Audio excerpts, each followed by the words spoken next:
समोर फळं आणून ठेवणं, रोज त्याची प्रतीक्षा करणं, हे रोज ऐकणे शबरीचं. तसं परमात्मा आमच्याकडे कधी येईल कुणाला माहिती, पण अनुकूल वातावरण निर्माण करून ठेवणं आमचं काम आहे, आमचं कर्तव्य आहे. ती तयारी आम्ही केली पाहिजे. तसं भक्तिप्रेम कधी उदित होईल माहिती नाही, माहिती नाही. यमेवैश वृणते तेन लभ्या, ज्या वेळेला त्याची इच्छा होईल त्यावेळेला तो आमच्यावर कृपा करेल, त्यावेळेला भक्तिप्रेमाचा उदय होईल. पण आम्ही अनुकूल वातावरण निर्माण करून ठेवलं पाहिजे की नाही. मग हे अनुकूल वातावरण निर्माण करणं यालाच भक्तीचा जिव्हाळा जाणणं असं म्हणतात बरं का. यालाच भक्तीचा जिव्हाळा जाणणं असं म्हणायचं. आता हे कसं जाणायचं, अनुकूल वातावरण कसं निर्माण करायचं, भक्तिप्रेमाचा उदय कुठून होतो याचा विचार करायचा झाला तर थोडंसं भक्तिशास्त्रामध्ये आपण चला. भक्ती रसायनामध्ये मधुसूदन सरस्वतीने अगदी पहिल्या उल्हासामध्ये आपल्याला भक्तिप्रेम अंतःकरणामध्ये उत्पन्न होण्याकरता काय काय लागतं याचा 11 पायऱ्यांचा विचार आपल्या समोर मांडलाय. त्याच्याकरता 11 गोष्टींचा विचार आहे. सगळ्याचा विस्तार मला करायचा नाही, मला फक्त उल्लेख करायचा आहे, थांबायचा आहे. फार विस्तारही करायचा नाही, त्याच्याबद्दल आता बोलायचंय नाही. वेळ आपली संपलेली आहे जवळजवळ. 1-2-5 मिनिटं माझ्या हातात आहे, तेवढे पुरतं बोलतो. विचार करा काय याच्यामध्ये काय काय करावं लागतं म्हणजे भक्तिप्रेम निर्माण होतं. त्याच्या 11 पायऱ्यांचा विचार मधुसूदन सरस्वतीने केला. कशाच्या आधारावर केला. भागवताच्या पहिल्या स्कंधामध्ये ज्या वेळेला व्यास महर्षींच्या अंतःकरणामध्ये उद्विग्नता निर्माण झाली, त्यांच्या अंतःकरणाला वैषम्य प्राप्त झालं. आपण एवढी सगळी वाङ्मय रचना केली पण अंतःकरणाला समाधान नाही असं वाटलं आणि फिरता फिरता नारद महर्षींची भेट झाली आणि नारदांनी त्यांना त्याचं कारण विचारल्यानंतर नारदांनी त्याच्यावरचं जे उत्तर त्यांना सांगितलं त्याच्यातून भागवताच्या ग्रंथाची निर्मिती वगैरे वगैरेचा पुढचा विचार आपल्याला पाहता येतो. पण हे सांगत असताना नारदांनी त्यांना असं सांगितलं की तुम्ही एवढ्या सगळ्या वाङ्मयाची रचना केली पण भगवत लीलांचा अनुवाद अजून तुम्ही केलेला नाही, तो केला पाहिजे. त्याच्याशिवाय तुमच्या चित्ताला समाधान प्राप्त होणार नाही.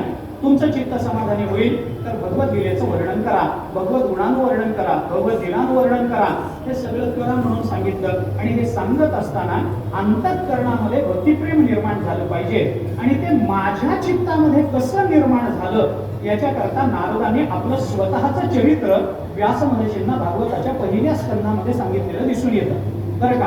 आणि ते सांगत असताना मग मी लहानपणापासून काय काय केलं, कसं केलं, मग त्या साधूंच्या संगतीमध्ये कसं राहिलो, त्यांच्या उच्चिष्टाचं सेवन कसं केलं, मग ते निघून जाताना मला वाईट कसं वाटलं, मग त्यांनी त्यांचा देव कसा वगैरे वगैरेचा विचार नारदांनी आपलं चरित्र म्हणून व्यासांच्या समोर ठेवलं.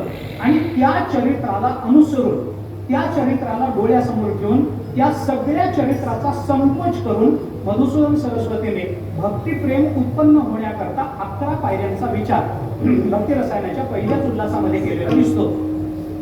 त्याच्यावर त्यांचं स्वतःचं भाष्यही आपल्याला दिसतं. सोडून द्या तो विचार, आपल्याला विषय लांबवायचा नाहीये. पण काय काय करावं लागतं भक्तिप्रेम निर्माण होण्याकरता त्याच्याकरता मधुसूदन सरस्वतीने आपल्याला 3 श्लोकामध्ये या सगळ्या पायऱ्यांचा विचार बोलून दाखवला. काय करावं लागतं त्यांनी सांगितलं. प्रथम महताम सेवा तद्गया पात्रता ततः श्रद्धा तेषां धर्मेषु ततो हरिगुणश्रुतिः ततो रति अंकुरोत्पत्ति स्वरूपाधिगतिस्ततः प्रेम वृद्धि परानंदे तस्याथ स्फुरणं ततः भगवत धर्मनिष्ठा अत स्वस्मिन् तद्गुणशालिता प्रेमणो अथ परमाकाष्ठा उदिता भक्ती भूमिका उदित होण्याकरता या उदित शब्दाचा मराठी भाव बघायचा झाला तर त्याला म्हणतात जिव्हाळा.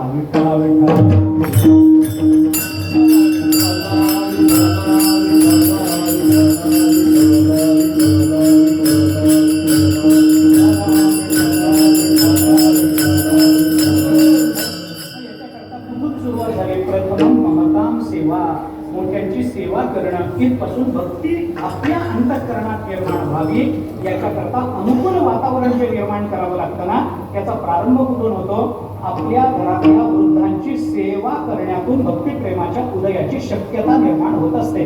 घरातल्या वृद्धांची सेवा ही आपल्याकडून झाली पाहिजे. महताम या पदाचा विचार करताना भाष्यामध्ये मधुसूदन सरस्वतीने महताम पदाचा अर्थ सांगताना परमात्मा आणि संत या 2 अर्थाने महताम पदाचा विचार आपल्याला केलेला दिसून येतो. महताम सेवा मोठ्यांची, मोठे कोण आहेत, एक परमात्मा मोठा आणि दुसरे संत महात्मे मोठे.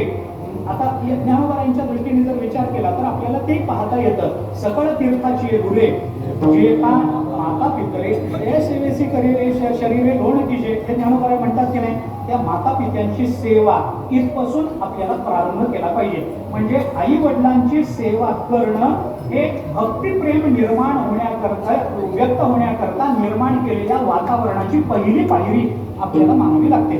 पहिल्यांदा आई वडिलांची सेवा करा, मोठ्यांची सेवा करा. त्याच्याशिवाय आपल्याला त्या सनद सुजातीयामध्ये, सनद सुजातीय म्हणून एक प्रकरण आहे महाभारतामध्ये. त्या सनद सुजातीयामध्ये त्या धृतराष्ट्राने सनद सुजातीयांना असा प्रश्न विचारलाय की मनुष्य बुद्धिमान कशाने होतो मला सांगा, काय केलं म्हणजे माणूस बुद्धिमान होतो हे सांगा. तर अगदी एकेका वाक्यात प्रश्नोत्तर आहे सनद सुजातीयामध्ये. आणि त्या सनद सुजातीयावर आचार्यांचं भाष्य पण आहे, जगद्गुरु शंकराचार्यांचं भाष्य आहे त्याच्यावर. एका वाक्यात प्रश्न आणि एका शब्दात उत्तर, असं ते सनद सुजातीय प्रकरण आहे. विदुर नीतीच्या नंतर येतं महाभारतामध्ये, बरं का. त्या सनद सुजातीयामध्ये धृतराष्ट्राने त्यांना असं विचारलं की बाबा मनुष्य बुद्धिमान कशाने होतो, आणि त्याला उत्तर देताना त्यांनी उत्तर दिलं बुद्धिमान वृद्ध सेवया. मनुष्य बुद्धिमान कशाने होतो, तर तो घरातल्या वृद्धांची सेवा करण्याने माणसं बुद्धिमान होऊ शकतात. आपल्या मुलांनी बुद्धिमान व्हावं असं जर वाटत असेल तर आपल्या मुलांना आपल्या आई बापाची म्हणजे त्याच्या आजी आजोबाची सेवा करायची सवय आत्तापासून लावली पाहिजे. तर पोरं पुढच्या काळामध्ये बुद्धिमान होतात, नाहीतर आपला वृद्धाश्रम ठरलेला आहे. मी कशा करता बोललो आपल्याला हे की सेवा इथून